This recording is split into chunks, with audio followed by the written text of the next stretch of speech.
téléspectateur yu ITV di leen dalal jàmm seen émission kennu askan wi ñu am mbégte dellu si fi naka noonu tey jii ñu am mbégte di dalal Sidya Ndiaye nekk secrétaire général bu FGTS di fédération générale des travailleurs du Sénégal ñu fas yéene waxtaanee lépp lu jëm ci wàllum élection locale yi ndax waa FGTS ñoom dañ gis ni report yu dul jeex yi dañu war a amal lu ñuy wax délégation spéciale lu tax loolu yëpp Sidya Ndiaye dina si indi ay leeral si bile émission man lay dalal jàmm Sidya.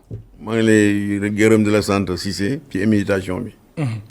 alors gis nañ élection locale yi coow li nee na kur ñu ngi koy dàq di ko dàqaat ba léegi nii daal mbir mi date bi dese naa leer même sax suñuy wax fanweeri fan ak benn si weer de janvier atum 2022 mais suba incha allah di nga xam exactement date bi lan moo ko kan nañ ko war a amal alors report yeeg laataa ñuy ñëw si seen proposition beeg yooyu report yu dul jeex yii nii jàpp nga ni ak contexte bi ñu mel am na lu ko justifier.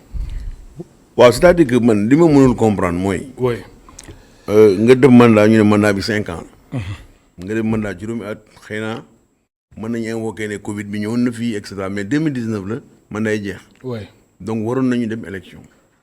état mission régalienne état mooy respecter calendrier républicain. état moom lañ yow jumtukaay yëpp. pour que mu fexe ba.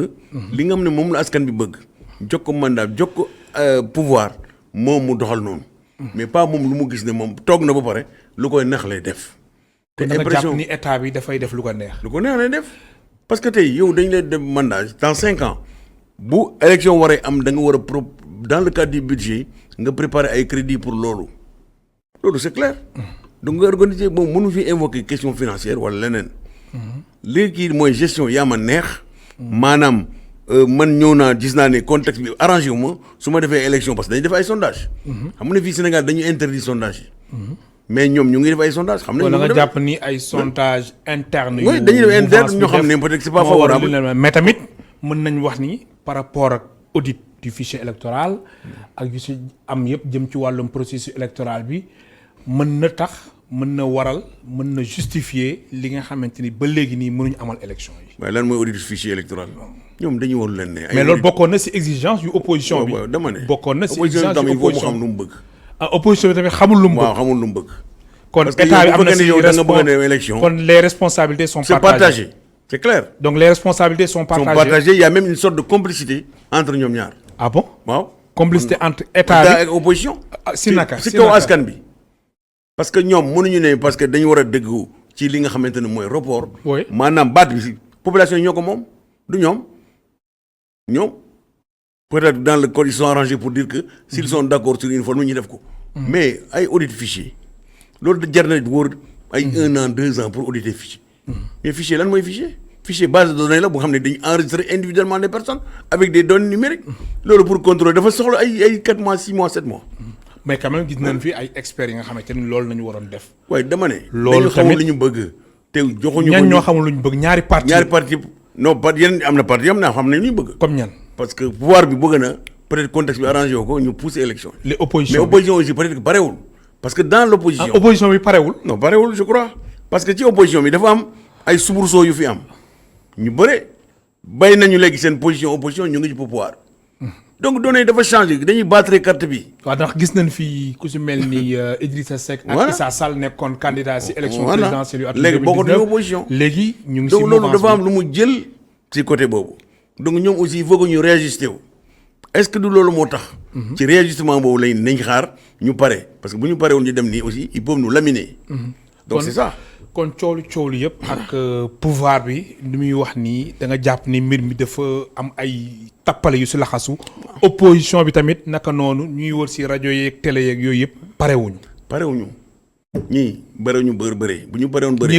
ñii contexte bi moo favorable si ñoom muy pouvoir ñii contexte bi favorable opposition bi ñoom tamit parewuñu. parce que bu doon dañu pare woon dinañ xeex pour que élection yi am mais man dégguma fenn fu ñu taxaw jàkkaarloo tem def ay marche ay sitting pour affaire bi am donc kon complicité am na ñoom ñoo bëggul dem élection. moo tax ñu koy reporter indéfiniment léegi dans tout ça ana askan bi mais mandat ñun ñoo koy joxe.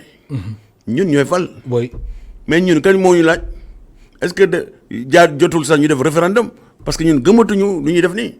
ah bon. ah mais gëmatuñu ko mais chaque jour ñu ne la report. ban raison lañ fi jox kon war a am référendum. mais absolument sur ces questions là parce que ces reports là. oui dans un état normal. la mission régalienne de l' état maanaam état. moom la yoon may mu respecter calendrier républicain. boo ko mënul dafa war a joxe ay raisons yu valable wala mu seet nu muy def parce que. mais quand même raison yi da nga jàpp ni Sidya Ndiaye du ay. raison yu valable. dafa valable audit ak évaluation du processus électoral. ma ne. bokkoon na quand même si ay exigences yu opposition Sénégal dañuy tàmm depuis ñaata at yu ngi voté saa yu ñu pare contestation d'accord naa ci bëgguma résultat yi rejeté na résultat yi loolu rek moo fi nekk. kenn du nangu ne bu ñu la battre démocratiquement nga ne nangu naa ne battre nañ ma ñu tourner la page ñu dem liggéey mais saa yu ñu la de gagné da ngay indi yeneen prétexte. loolu moo fi nekk dañu ne woon sax Macky Sall gagnéwul loolu lañ fi waxoon. loolu lañ fi waxoon mais léegi nangu nañ loolu. non déglu ma dañ ne woon da gagnéwul. yow yaa ko dégg le soir des élections lu ñu waxoon ñu ne Macky gagnéwul. gagnéwul premier tour après ñu mujj dañuy dem deuxième tour. après ñu mujj non loolu moo fi amoon dañu ne deuxième tour. yow loolu après ñu nangu loolu ban lecture nga si amal. loolu mooy xamuñu lu ñu bëgg. xamuñ lu ñu bëgg lu ñu bëgg mooy élection da nga koy préparer. oui boo demee ñu duma la. nga delluwaat ci base bi. nga defarwaat nga defarwaat ñëw. yooyu ñëwaat si mais mënoo di indi ay prétexte li nga xaar ba nga defaru ba nga jëkk pendant ce temps ñun ñi nga xam ne ñun ñoo war a tànn parce que gox-goxaan yi. oui dañ leen di fal au suffrage universel comme président de la République. donc ñoom ñoo war a fal représentant mais yow nga xaar ba nga ne da ngay xaar ba nga normal nga saa nga taxawut pour yaakaar ne mën nga gagné nga soog a dem élection bon pendant ce temps là ñi nga xam ne jox nañ leen mairie ñu def 5 ans léegi ñu ngi dem ay 7 ans 8 ans loolu fan la am. loolu foo ko gis yow Babacar. El Hadj Malick. El Hadj Malick foo gisee loolu. France fii Covid bi ñëw na fi ñu ne élection extra ñu report kii mais dañ ko tenir. alors kon loolu moo tax yéen waa FGTS ngeen ni dafa jot ñu amal délégation spéciale. waaw la conséquence. oui pour man. conséquence bi. bu ñuy def report. oui ñu ne pexe amul il faut report.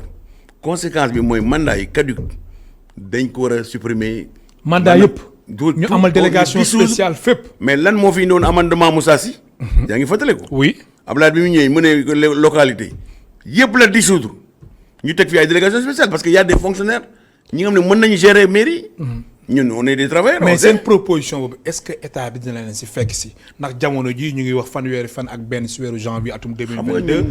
xam naa ne demain incha allah date bi dina leer exactement mais est-ce que seen proposition jëm ci wàllum délégation spéciale si gox-goxaat yëpp loolu état bi dina ko amal.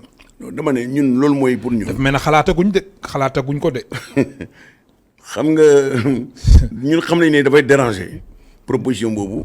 dafay déranger parce que waaw parce que am na ñu bëri yoo xam ne dañu lay arranger.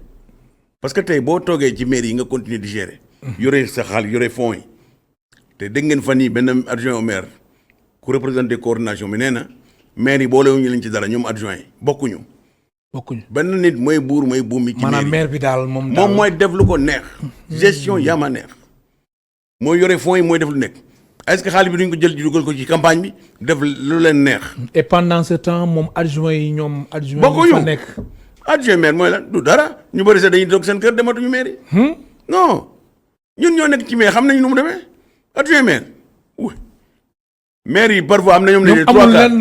les trois quarts oui ñu jógee ci àll bi ñu ngi tëdd Dakar nekk demuñu seen maire yi ñu ngi tëdd fii. donc loolu aussi askan bi war na ci wax ay maire yoo xam ne du ñu xëy ci dëkk bi ñoom fii lañ toog Dakar di ne bëgg a gérer maire bi ba fii.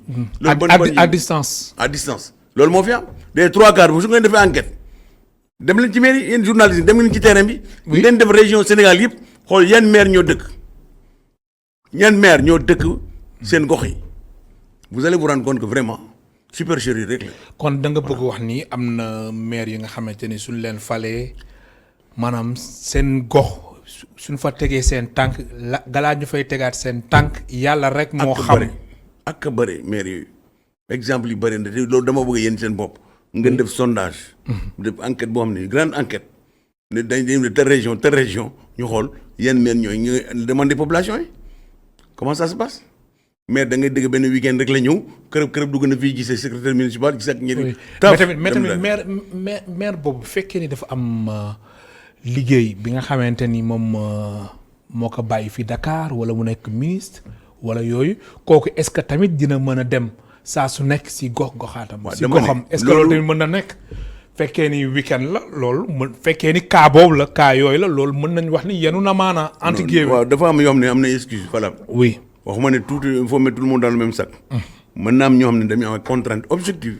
oui te loolu aussi mën ngeen enquête bi mën na ko prouver. am na yoo xam ne amul contrainte boobu. waaw dañuy toog Dakar dañu rek. toog rek.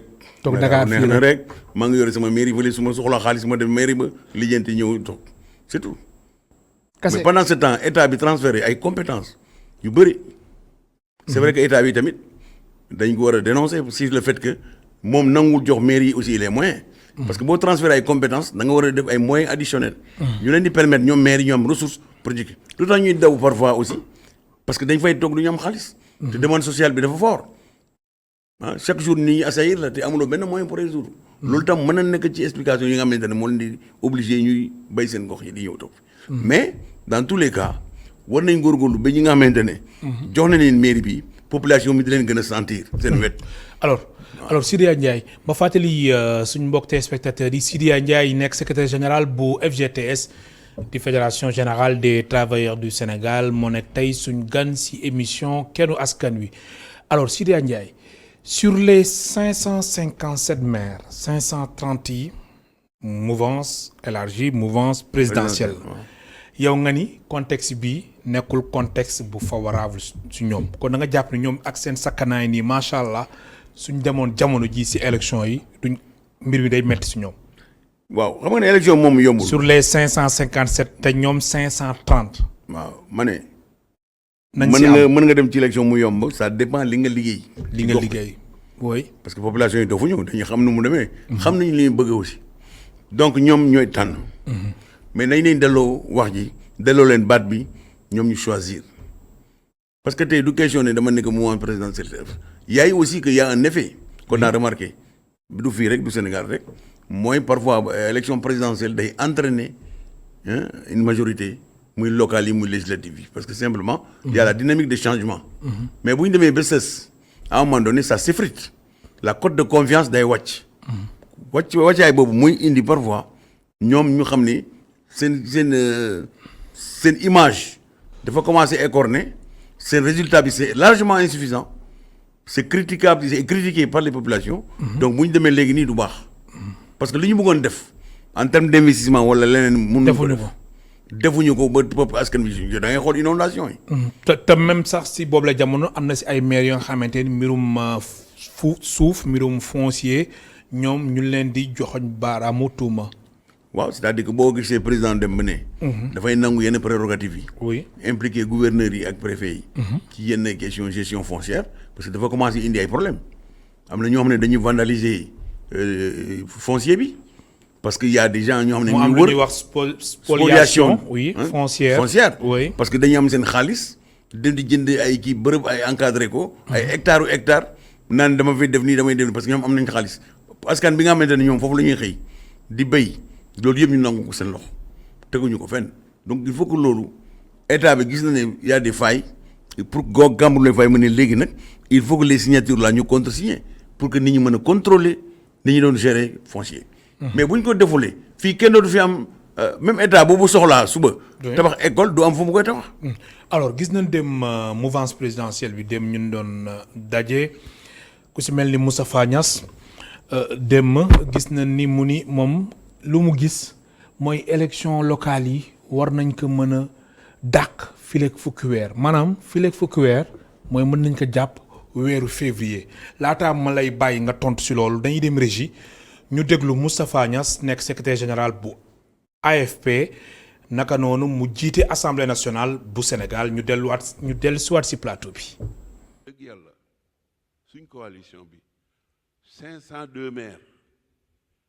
ku ko bugg wutil ku ko yóotu wutil yàlla mooy ñooñu am 502 maires waay la ñaan yàlla fekk fukki weer nag élection yi ñëw mu yokku bu mu wàññeeku. J'ai l'honneur de présider ce rendez-vous de l'engagement, de la responsabilité et de la lucidité. J'ai dit engagement mooy takku les hauts conseillers des collectivités territoriales fas yéeg ca jëm kanam loolu mooy engagement au nom de la responsabilité xam yaay kan fan nga jógee fan nga jëm lan nga yenu lan moo nekk sa bopp lan moo nekk sa kantan nag nga fay jëmee nga jëm fa te yàlla rek nga yaakaar ak sa intelligence ak sa ngëm loolu mooy responsabilité et au nom de la lucidité moo di fa ngay teg sa tànk nga xam ko boo ko fa xasee teg doo dellu gannaaw doo tiit doo ragal doo am marche arrière doo am rétroviseur ci kanam rek. ñoo ko dégg noonu ci kanam rek. waaw. mais nag pare nañu ne ñoom. waaw te mu ngi proposé février atum 2022. waaw ngir ba ñu booba amal rek si élection locale yi. ba booba rek. ba booba rek maanaam. sama date lañ joxe. oui. nañ dem ba février xool ndax élection yi danañ ko tenir. kon yow da nga jàpp ni. ak parce que date pour yi man ñuy pousse nii ay janvier ak février yëpp dañuy wër rek. ma ne wóoroo la parce que tey amuloo benn certitude yow que élection yi dinañ ko tenir en février amuloo ko donc man loolu moo tax ma ne pour mettre la pression oui. il faut que délégation spéciale yi ñëw maanaam képp koo xam ne sa mandat jeex na. yow renouvelé ko benn yoon. Oui. da nga war a dem toog sa kër comme ñëpp. mais nga xaar. oui mais combat bi est-ce que wéetoo leen si yéen waa FGTS seen proposition bi jëm ci wàllum délégation spéciale. waaw c'est-à-dire que ñun est-ce dañoo que jaaxle wéetoo leen si. lu tax ñu def si man sax du may faral di wax. des choses yu mel nii parce que c'est trop politique mais centrale syndicale la. oui. donc dama war a doolal toog askan bi ñu koy nodd di ko def leen naka sa noonu. ci li nga xamante ne moo ko moom muy mandat moom mooy fal ñu ne duñ ko bay le droit à l'expression libre et démocratique nous avons droit au vote nous avons droit à choisir suñu représentants yi man loolu moo tax ma jóg mu wax ne. oui. léegi nag Sénégal yi nag war nañu def débat national ci question boobu. la conséquence de la loi. qu'on veut prendre pour faire reculer les élections. xayrun bu fekkente ne mënuñu lu dul pousse d'accord mais conséquence bi nag képp ku mandaam jeex soit mu démissionner waa ñu démissionner la nga dem toog. confier ko ay fonctionnaires mooy c'est ça la conséquence. oui. c'est ça qui est démocratique et qui est normal yow sa mandat jeex na ban légitimité la am par rapport à Sidya Ndiaye. moi je vais être candidat demain. ban légitimité la ñooñu am. toog foofu fu ñu toog kon jamono ji seen mandat dafa illégitime. dafa illégitime. mun nañ def ce qu'ils sont en train de faire. oui. c'est pour avoir la légalité. mettre les formes légales. mais légitimement ils n'ont rien à dire rien.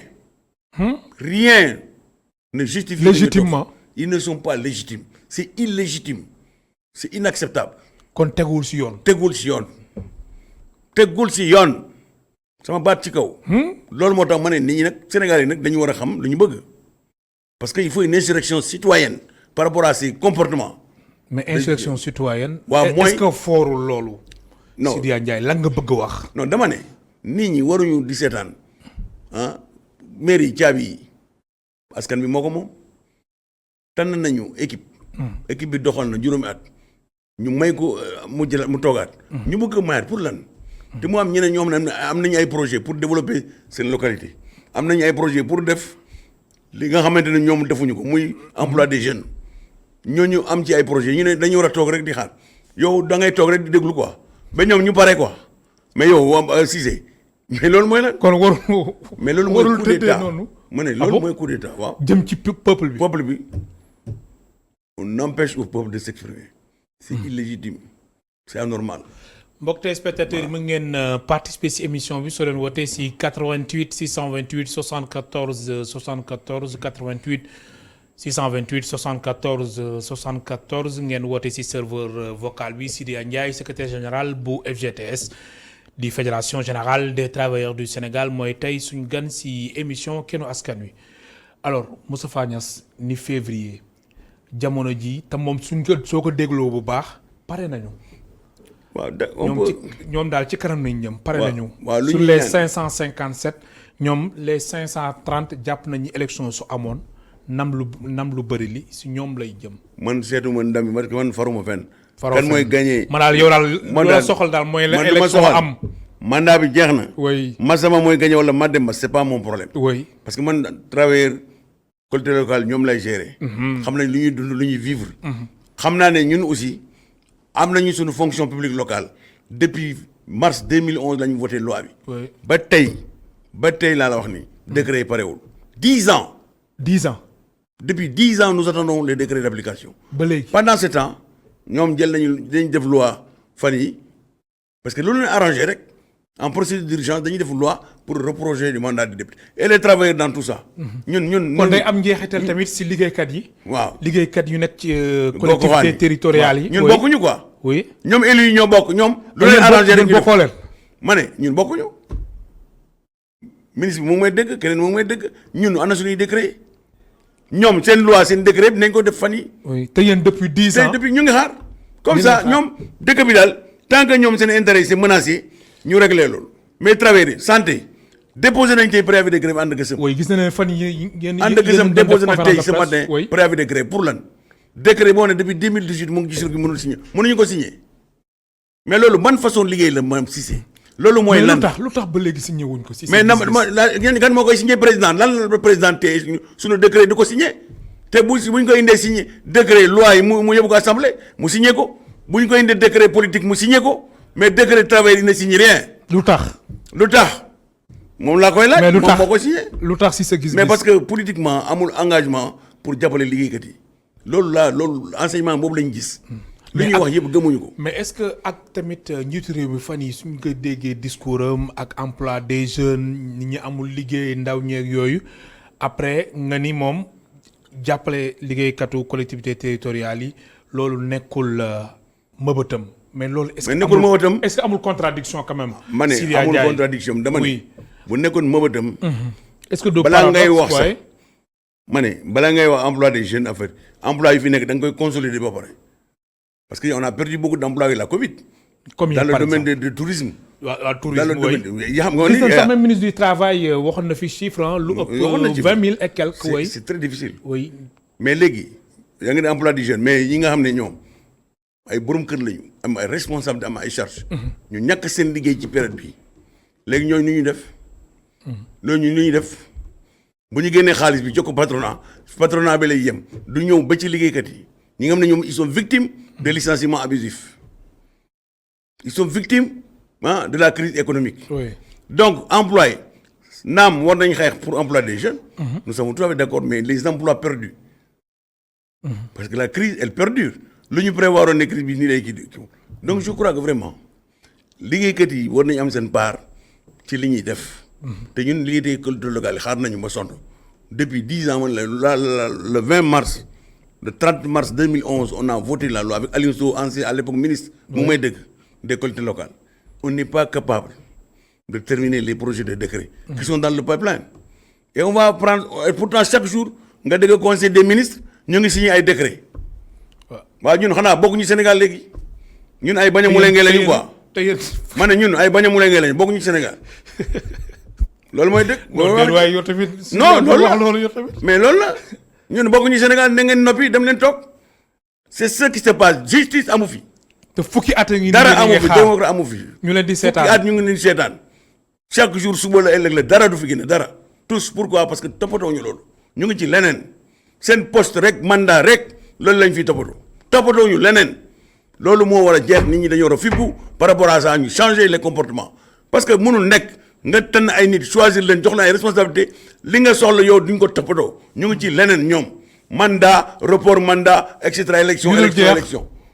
alors report élection locale yi sa xel tamit dafa mel ni dafa tey jëm si élection yu stop yu si mel ni élection législative ak tamit élection présidentielle bu atum 2024 alors da nga jàpp ni dafa jot fekkee ni ñoom seen objectif mooy ñu coupler élection locale ak législative ñu wax ko mu leer si bopp askan bi fekkee tamit duñ ko coupler ñu wax ko mu leer kon da nga jàpp ni li ñuy def ni yëpp circuit yëpp objectif bi loolu la.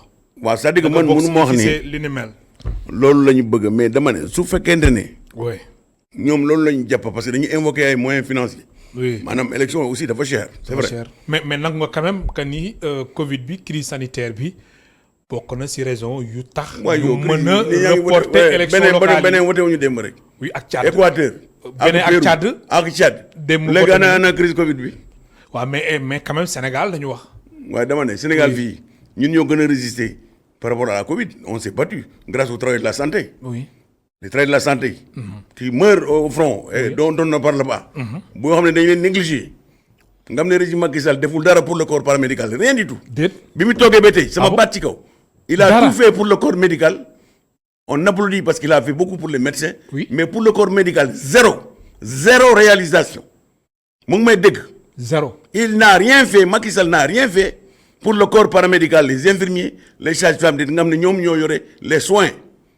C'est eux qui soignent. La vaccination, c'est eux. Qu'est-ce qu'il a fait? Rien du tout. Rien pour le corps paramédical.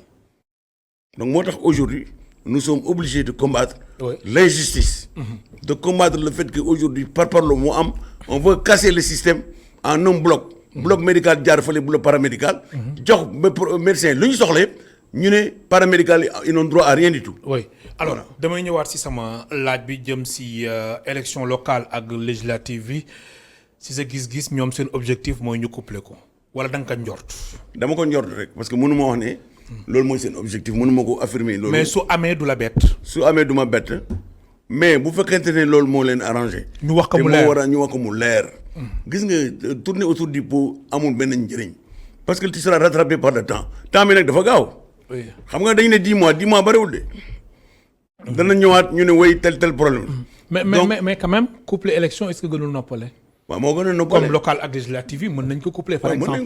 ça peut moo gën rek ñu chaque jour ñu nekk si wàllum élection du ñu liggéey. élection jàppal bàyyil politique rek campagne électorale permanente. oui parce que day tax nit ñi du ñu liggéey. effectivement day tax chaque fois ñu nekk ci élection di wax rek. mel ni dëkk bi du ñu liggéey.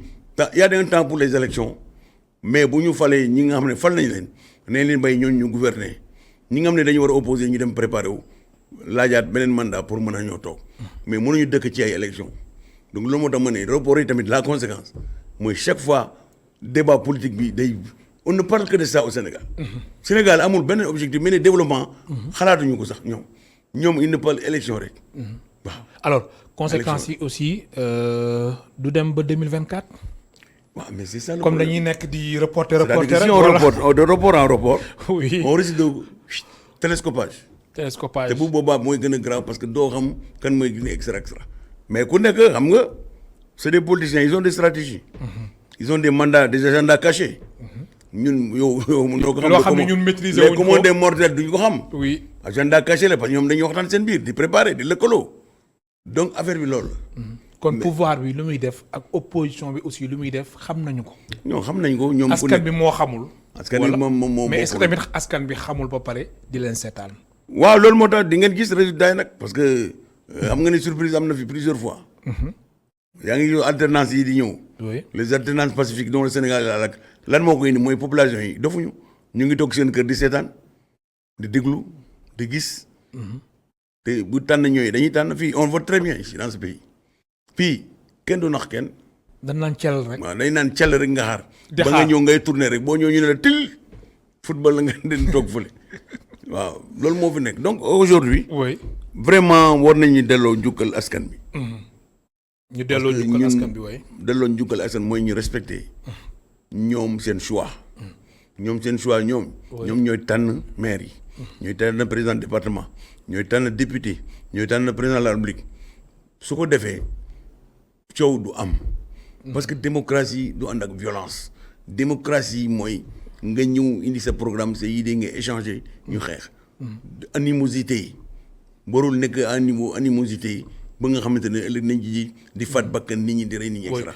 mais xam nga sànq dafa am loo wax loo nga xamante ni loolu foog ma ñëwaat si ndax ñu may xamal ni am na ku nekk si ligne bi di insister ñu jël ko allo allo allo. asalaamaaleykum. waaleykum salaam. baal ñu nga wàññi télé bi kilifa gi allo. sëñ bi na ngeen def. alhamdulilah suñ mënee baal rek nga wàññi son télé bi su ko defee déggin bi gën a mucc ayib bismillah kilifa gi. waaw sëñ bi na ngeen def. alhamdulilah fa nga ñu woowee. maa ngi leen di woowee fii si Dakar fi ñuy wax yëmbal. bismillah ñu lay déglu. waaw man de dama am lu ma bëggoon a wax ba tey mënu ma am benn numéro bu ma ko mën a waxee. muy damaa dégg soo yu bare lu nekk kuy wax di wax waaye ba léegi waxi béykat yi daal dégguma kenn ku wax ci ñoom dara te amu woon fenn benn numéro bu mën a woote fenn bu wax ko. mais mbirum béykat yi loolu def nañ si émission defaat si loolu kay duñ si jug. am na sax émission bi nga xamante ni moom nañ jagleel mbirum mbay mi te Cheikh Sall di ko def. waaw da ngay déglu tuuti ma wax ma am lu ma la wax rek nga dégg. bismillah ñu lay déglu kilifa gi. man maa ngi dëkk ci région de Kaffrine. oui. ci commune bu Boulel. dafa am loo nga xam ne dañ koy wax baykat yi te joxuñu leen dara. jiw wu ñuy wax baykat yi fii ne ay borom juróomi kilo la ñuy jox nit wala juróom benn kilo. di suñu naan jox la ñuy jiw. te jiw woowee gerte gu bon a bon ay buusel ni taabat la ñuy jël sotti ko ci jaxase ko ci bu ñu la joxee 50 kilos boo ko weesee dindi lu baax loo ci am fukki kilo yu mat. te loolu kenn gëstu ci amuñu ci benn gëstu dama bëggoon léegi journaliste bu joxe sa jiw jotee daf la jël déplacé dama nga génn xool li ma leen wax. ngeen gis ko bu baax daana lañ joxul béykat dañ leen bëggoo dong di coow. incha allah jërëjëf borom kër bu war a borom kër war a bay une tonne 500 bu kemb ñu doon jox juróom-ñaar fukki kilo naan la bopp naan la li nga bind impôt bopp bi juróomi kilo lay am. dëgg ñu ngi wax béykat yi waaye daana lañ leen joxul dañ leen bëggoo dong di coow li ñu leen jox dañ koy lekk balaa ak si daana lañ amul. jërëjëf. loolu ba ma ko bëggee jooytu yàgg na mais mosuma am benn numéro bu ma ko jooytoo. incha allah. te lu mat a gëstu li ma la wax lu am la. jërëjëf. waaw dem moom fenn maa ngi dëkk fii yëmbal sama numéro téléphone mu ngi noonu ñëw na si yéen. incha allah bu ma wat bu ma seet naa seewaat li man maa ko wax. jërëjëf am na solo. baax na jërëjëf. di la gërëm baax di la sant moom mbirum mbay mi moom moo ko soxal alors Sidya Ndiaye sànq da nga ni citoyens yi li ni mel waruñ ko seetaan mais xam nga citoyens yi fekkee ni ànduñ si ñi nga xamante ni ñoo fi nekk nu ñuy doxalee mais dañu war a bàyyi ba élection am ñu dem voter fekkee dañuy sanctionner ñu sanctionner je pense esprit bi nga doon wax sànq loolu nga war a wax n'est-ce pas. waaw. ma ne loolu la. waaw mais xam nga soo ne waruñ ko seetaan comme si yow ñoom dañu war a génn manifester wala yooyu te warul demee noonu. waaw c'est-à-dire que man ni ma bëgg mooy. waaw nga baal ma am na ku nekk si ligne bi baal ma allo. am na keneen kuy insister allo. allo. bismillah. Mani. allo kilifa gi. allo. baal ñu nga wàññi télé bi baal ñu nga wàññi son wu télé bi allo. allo. ñu lay dégg bismillah. allo. dafa mel ne da ngay déglu télé bi de. da ngay déglu téléphone bi rek nga wàññi son wu télé bi carrément allo. waaw. ñu lay dégg bismillah.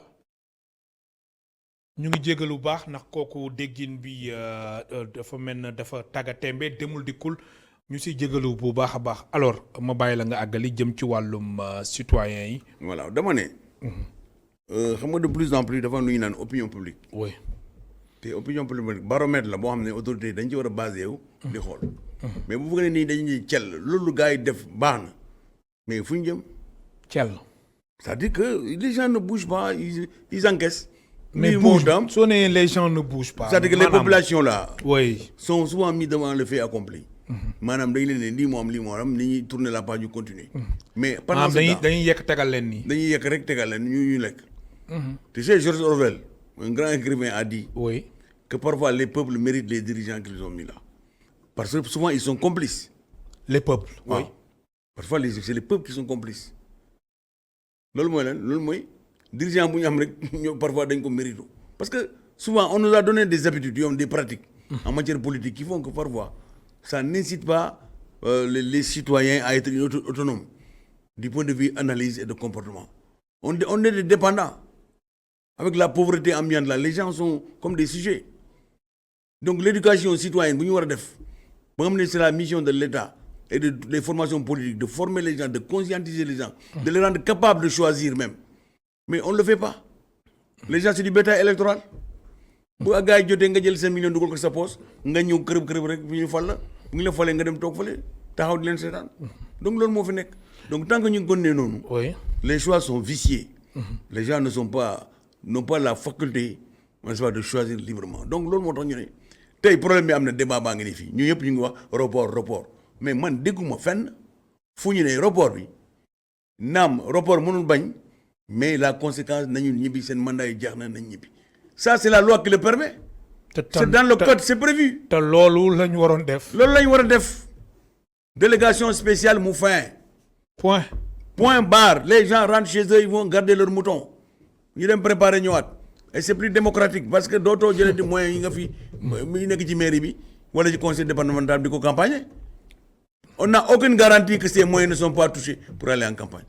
aucune ba pare trafic d'influence parce que boo nekkee maire nga nekk ak yooyu élection yi ñëw yow yaa fi nekk kër bëgg ñu reconduire la mais loolu day fausser le débat démocratique te man loolu laa ne Sénégalais yi dañu war a akimoo débat bi ñu wax ko ni gars yi dafa doy da ngeen ñu war a respecter jox ñu cër parce que ñu ñoo leen fal on vous a laissé librement de gérer mais yaa xayti lu ñu leen jox bu affaire yi jeexee nañ leen ko delloo ñu tànn ñeneen alors délégation spéciale yi c'est vrai da ngeen ko proposer nii mais ba kañ maanaam yéen jéego la xam nga wax ngeen ko ni loolu ngeen di sàkku alors est-ce que am na yeneen jéego yoo leen ni teg su ko defee ñu mën a dem ci délégation spéciale non délégation spéciale bi mooy pendant que ñu ngi yóbbu loi bi oui pour que ñu voté ko reporté ko oui ils disent qu'ils n'ont pas le choix ok c'est pour des audits mais nañu ne délégation spéciale defoon nañ ko fii oui non dama bëgg xam nga yéen wax ngeen ko génn ngeen communiqué ngeen ni dafa jot ñu amal délégation spéciale suñu leen déggul lan ngeen fas yéene def non li ñu fas yéene def ñun dañuy continuer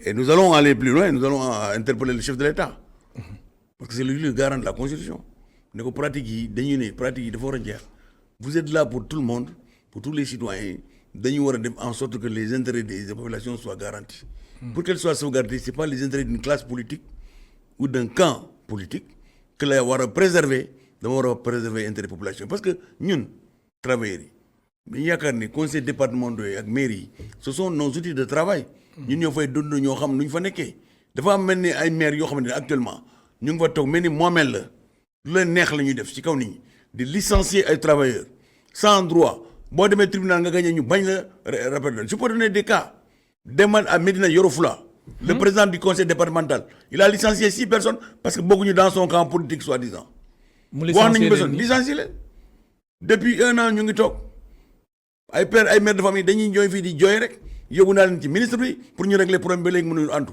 à Ourossogui 10 personnes maire bu fa nekk lu ko neex lay def te aujourd'hui moom mooy agent judiciaire de l'État dañ ko jox promotion mu ngi may dégg licencié leen ñu dem tribunal condamné ko ba léegi ñu ngi nii mënuñu ko exécuter à Pal suñu camarades yi ont été licenciés mairie yi dañ ko def moomeel laa wax mairie ñoo ko moom te askan wi moo leen ko jox fan lañ ko teg. Sidya Ndiaye man lay gërëm baax di la sant simili yi jeex na. merci beaucoup jërëjëf. bonne continuation. oui coup d'état bi moo war a jeex coup d'état contre le peuple élection yi nañ ko organiser delloo mandat bi askan bi. di la gërëm baax di la sant mu nekkoon Sidya Ndiaye secrétaire général bu FGTS di fédération générale des travailleurs du Sénégal mu nekkoon tey suñ gan si émission Kennu Askan Wi mbokk téléspectateurs yéen tamit ñu leen di gërëm baax di leen sant amoon seen fay si réalisation bi Ndiaga Seck ak ki ngay wax Ramatoulaye Sall Diop naka noonu si wàllum son bi Iba Mar Sène ci caméra bi Moussa Dia mbokk téléspectateurs yéen tamit amoon seen fay ba suba incha allah ñeenti waxtu.